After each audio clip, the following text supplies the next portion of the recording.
High দর্শক, আজকে একটা গুরুত্বপূর্ণ ভিডিও নিয়ে আসছি। ভিডিওটা ধাক্কা দিবেন না, দেখবেন আগে দেখেন। ভিডিও ভালো লাগলে শেয়ার করে দিবেন। কতগুলো ছেঁচড়া মানুষ নিয়ে আজকে কথা হবে। ফেসবুকে যত মানুষ আছে তার ভিতরে কতগুলো মানুষ ছেঁচড়া আছে, আপনারা চিনেন নাকি? আমি কিন্তু ভালো করে চিনি। তার কারণ ছেঁচড়া কি কারণে কই, দিনের মধ্যে একবার করে ফলো দিব, 10 বার করে আনফলো করে দিব। দিনের মধ্যে ফলোয়ারে 40 মাইনাস হয় 50।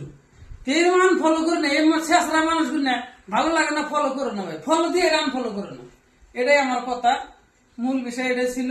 কিন্তু শেষরা আমি কাম করো না, তোমরা ফলো দিয়ে আনফলো করে দেবে। কোন ডিলের শেষরা?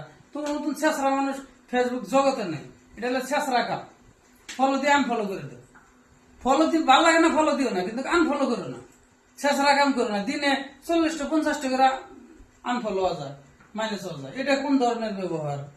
ফলো করে রাখি, ও ম্যানেজ করতে করতে ফলো থেকে ফলোইং আমার বেশি হয়ে যায়। ফলো দেয়, ব্যাক টু ব্যাক ফলো দিয়ে দিই, তারপরে ম্যানেজ করে দেয়। আমি তো ম্যানেজ করে হাই না। তো ভিডিওটা ভালো লাগলে শেয়ার করে দিবেন প্লিজ, সবাইকে অনুরোধ করা হলো।